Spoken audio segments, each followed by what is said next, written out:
BPT theorem of class 10, basic proportionality theorem, जिसका एक नाम और है थेल्स थ्योरम। स्टेटमेंट है, if a line is drawn parallel to one side of a triangle to intersect the other two sides in distinct points, the other two sides are divided in the same ratio. Hold करेगा। Let me explain the statement and its proof in a easy way। एक triangle में मान लेते हैं इस point D और इस point E से कहीं पे भी ये पॉइंट हो सकता है, कहीं पे भी इसकी पोजीशन हो सकती है। हमने मिड पॉइंट नहीं कहा, हमने कहा सिर्फ नॉर्मल पॉइंट, कहीं भी इसकी पोजीशन है। तो इन दोनों पॉइंट ट्रायंगल ABC में साइड AB पर पॉइंट D है और साइड AC पर पॉइंट E है। इन दोनों पॉइंट को ज्वाइन करने वाली जो स्ट्रेट लाइन है DE, अगर ये ज्वाइन हो जाती है तो ज्वाइन होते ही इसके जो दोनों साइड्स हैं वो इस तरह बट जाते हैं। AD बाई BD यानी कि first by second is equal to इस तरफ first by second is equal to AE by EC। समझ गए? यही है आपका BPT theorem, basic proportionality theorem. मतलब if a line is drawn to the base, if a line is drawn to the base from the other two sides, then this line divides that other two sides in the same ratio, that is AD by BD is equal to AE by EC। ये आपको proof करना है। तो given सबसे पहले हम लिखेंगे in triangle ABC D and E are points on AB and AC respectively।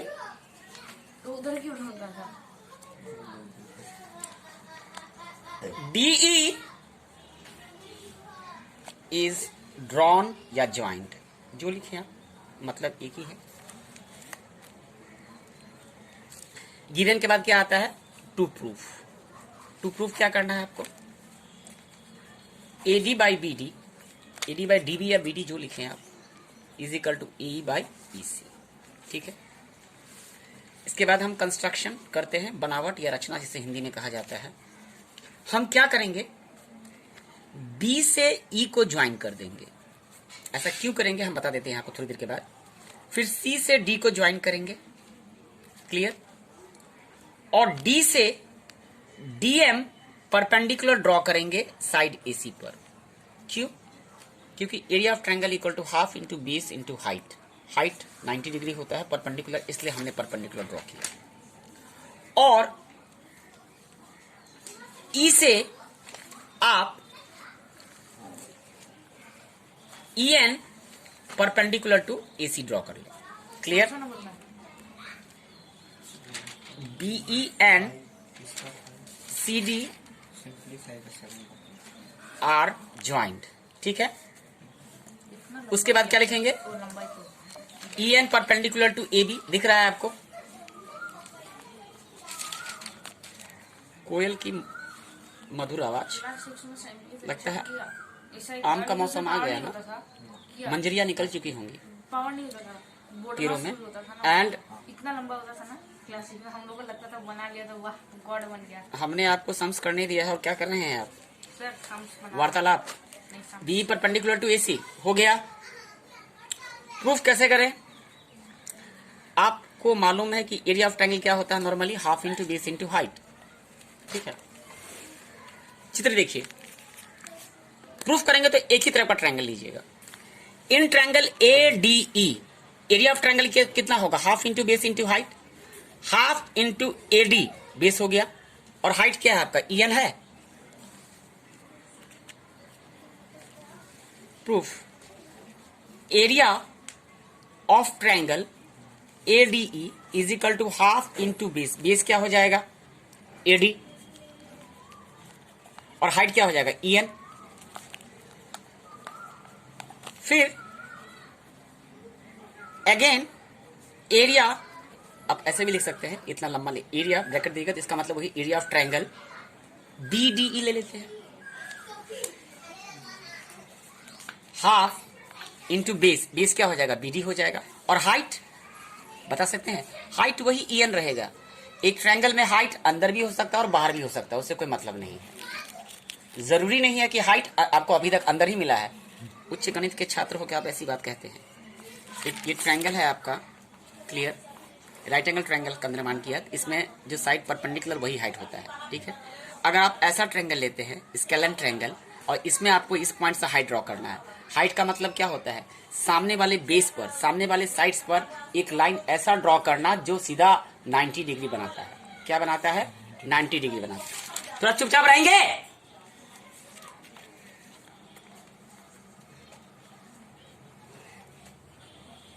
ये कहां गया, इस साइड को आपको एक्सटेंड करना होगा, क्लियर, आई बात समझ में। और यहां पे जो बना ये 90 degree, this means what, this is the height. तो ट्रायंगल के अंदर भी हाइट हो सकता है और बाहर भी हाइट हो सकता है। समझ में आई बात। यहाँ पे हाइट कहाँ, EN बाहर में है, कोई दिक्कत। अब इन दोनों इक्वेशन को डिवाइड कर दीजिए आप, ठीक है। नाउ 1 डिवाइड बाई, इजी पड़ रहा है आपको। आपको सिर्फ इस तरफ का ट्रायंगल लेना है, फिर इस तरफ का ट्रायंगल लेना, दोनों को डिवाइड कर देना, फिर देखिएगा दोनों ट्रायंगल एक ही बेस और एक ही पेयर ऑफ पैरेलल लाइंस के बीच में बनते हैं, तो दोनों का एरिया इक्वल होता है। उसके बाद में आराम से हो जाएगा। तो 1 और 2 डिवाइड गिव्स क्या, area triangle ADE by area triangle BDE equal to half ADEN half BDEN। EN gets cancelled, half cancelled, क्या मिला आपको ED by BD मिला। Equation number 1। And also area triangle ADE क्या होना चाहिए बोलिए, हाफ, बेस कितना हो जाएगा AE, और हाइट क्या हो जाएगा DM। हाइट इधर होगा ना DM, DM मतलब डिस्ट्रिक्ट मैजिस्ट्रेट, ठीक है। और एरिया ऑफ ट्रायंगल DEC ले लेंगे।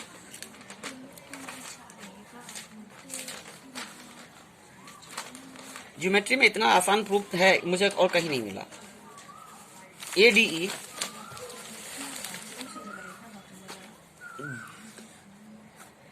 इज इक्वल टू, बोलिए ADE, इधर ले लेना, DEC लेना होगा। एरिया ट्रायंगल DCE लिखिए या DEC लिखिए फिलहाल, क्योंकि हम कॉन्ग्रुएंसी नहीं कर रहे हैं, इसलिए आपको एडजस्ट करके नहीं बैठाना है। आप कुछ भी लिख सकते हैं, लेकिन फिर भी आप सही लिया करें। DEC या DC कोई फर्क नहीं पड़ता, हाफ इंटू DM। इक्वेशन 4 पकड़ ले, पहली की तरह डिवाइड करिए। Now 3 divide by 4 gives area triangle ADE by area triangle DCE is equal to half into AE into DM by half into AE into DM cancel हो जाएगा। AE by EC होगा ना, ये तो कैंसिल नहीं होगा, तो AE बाई EC मिला। अब ध्यान दीजिएगा, ट्रायंगल BDE और ट्रायंगल DEC, ये दोनों ट्रायंगल एक ही बेस DE पर है and between the same parallel lines DE and BC। इसका मतलब दोनों का एरिया इक्वल हो जाएगा। तो अगर दोनों का एरिया इक्वल हो गया, इसका मतलब area of triangle BDE is equal to area of triangle DCE। ये दोनों कैंसिल हो गया। फिर ADE अपने आप कैंसिल हो जाएगा। तो इस इक्वेशन से क्या मिला, ये दोनों इक्वेशन कन्वर्ट होकर क्या मिल जाएगा आपको, AD by BD is equal to AE by EC हो गया। इसको इक्वेशन नंबर A पकड़ते हैं और इसको इक्वेशन नंबर B पकड़ लेते हैं, कि 1 2 पहले था ना, आप नाम कुछ भी दे सकते हैं, आपकी इच्छा। Now triangle BDE and triangle DEC,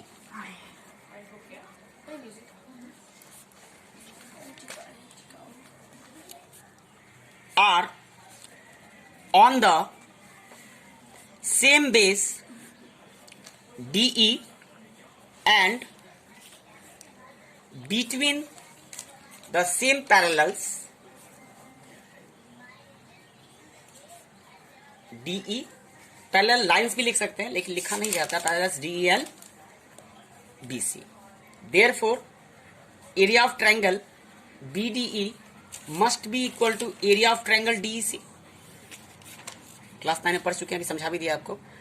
तो ये दोनों इक्वल हो गए, ये और ये इक्वल हो गया, और AD बराबर ही है. तो जब आप कंपेयर करने जाएंगे तो ये दोनों तो कैंसिल हो जाएगा ना, तो क्या बचेगा? AD by BD equal to A by EC. So therefore, from equation A and B we get, एकदम इजी प्रूफ है, याद रह जाएगा. HLC 2021 के लिए बहुत ही जरूरी है. Hence proved. क्लियर? ये अब एग्जांपल नंबर अगला चलिए. अभी वीडियो डिलीट मत कीजिए, कुछ बाकी. इसी का उल्टा कन्वर्स थ्योरम है. If a line divides any two sides of a triangle in the same ratio then the line is parallel to the third side. इसका प्रूफ फिलहाल नहीं चाहिए आपको, लेकिन मैं समझा देता हूं आपको हल्का सा. ध्यान दीजिएगा. थ्योरम 6.2 है.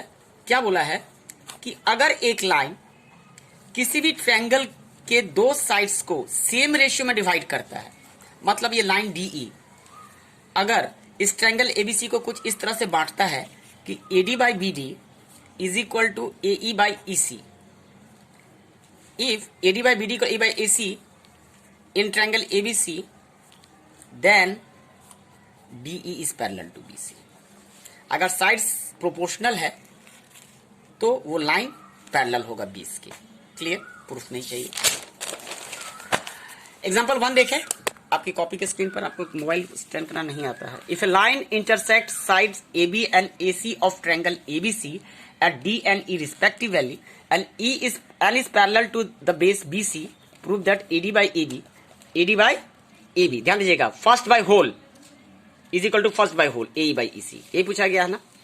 बड़ा आसान प्रूफ. देखिए आपको दिया हुआ है DE is parallel to BC, given है. अगर DE पैरेलल टू BC है, इसका मतलब क्या होगा? AD by BD is equal to AE by EC हो जाएगा. ये लिखा गया है. अब इसको उल्टा कर दीजिए. उल्टा करेंगे तो क्या होगा? BD by AD equal to EC by AC हो जाएगा, है ना. EC by AE हो गया. अब दोनों तरफ +1 कीजिए तो BD by AD +1 equal to EC by AE +1. अगर आप AD एलसीएम लेते हैं तो DB प्लस, इसके बाद का स्टेप क्या होगा?